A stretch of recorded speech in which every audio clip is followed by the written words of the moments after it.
অসাধু সমবায় সমিতির খপ্পরে নিঃস্ব ঝালকাঠির হাজারো মানুষ। ঝালকাঠি সদর উপজেলার কীর্তিপাশা ইউনিয়ন। এখানকার অধিকাংশ মানুষের জীবিকার অন্যতম মাধ্যম পেয়ারা আবাদ ও কৃষি। এসব খেটে খাওয়া মানুষের সরলতার সুযোগ নিয়ে ব্যাঙের ছাতার মতো গড়ে উঠেছে অসংখ্য সমবায় সমিতি। 28,000 চিন্তাই ঘুমায় না। সহজে দ্বিগুণ মুনাফার লোভ দেখিয়ে মানুষের পরিশ্রমের টাকা হাতিয়ে নিচ্ছে অসাধু প্রতিষ্ঠানগুলো।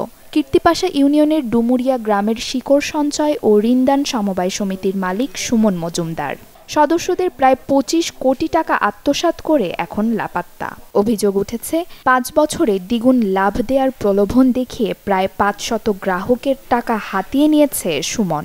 যখন আমাদের 5 বছরে ডাবল দেবে এরকম কথা ছিল, সে কথাগুলো যখন সম্পূর্ণ হওয়ার প্রায় 4 বছর কমপ্লিট হয়েছে বা 4.5 বছর, তখন এই অনেক কয়েকটা সমিতি এখান থেকে, যেমন ভীমরুলি ঋণদান সমবায় সমিতি, সুজান হালদার, সে এখান থেকে অনেক টাকা পয়সা নিয়ে চলে গেছে। কোথায় গেছে তাও আমরা জানি না। আমার অনেক কলা কচু ইত্যাদি বেচকে আমি টাকা সঞ্চয় রাখছি, সেই টাকা নিয়ে পালাই গেছে। কইছে 5 বছরে ডাবল দিমু, এই কথা কইয়া টাকা রাখছে 4,30,000 টাকা আমার দিয়া। এভাবে ইউনিয়নটিতে সমবায় সমিতির নামে গড়ে উঠেছে বেশ কিছু প্রতারণার প্রতিষ্ঠান, যাদের প্রতারণার ফাঁদে পড়ে নিঃস্ব হয়েছেন কয়েক হাজার গ্রাহক। শুধু কীর্তিপাশা ইউনিয়ন থেকেই 100 কোটি টাকা হাতিয়ে নিয়ে এখন লাপাত্তা সবকটি সমিতি। বর্তমানে এসব সমিতির অফিসগুলোতে ঝুলছে তালা। সবকিছু নিয়ে আমাদের পালাই গেছে, এখন আমরা নিঃস্ব করে দিয়ে গেছে। এই টাকা যাতে আমরা পাইতে পারি সেই ব্যবস্থা সরকারের কাছে আবেদন করছি। বুঝতে পারিনি যে এভাবে মালিক চলে যাবে, তো আমরা সরকারের কাছে আবেদন করি যে মালিকেরা এই টাকাগুলো নিয়ে পালাই গেছে তাদেরকে ধরে উপযুক্ত শাস্তি দেওয়া হোক। অভিযোগ পেয়ে একটি তদন্ত কমিটি করা হয়েছে এবং বেশ কয়েকটি সমিতিকে ঝুঁকিপূর্ণ হিসেবে চিহ্নিত করা হয়েছে বলে জানান উপজেলা সমবায় কর্মকর্তা।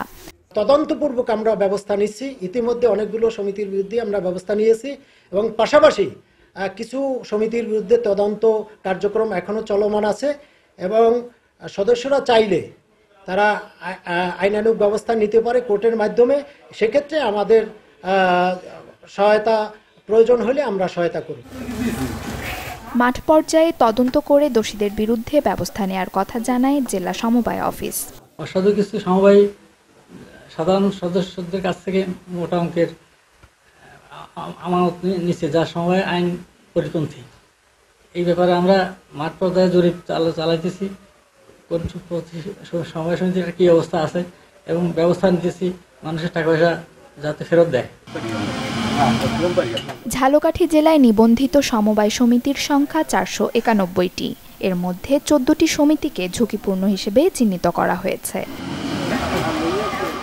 Desk report, channel 24।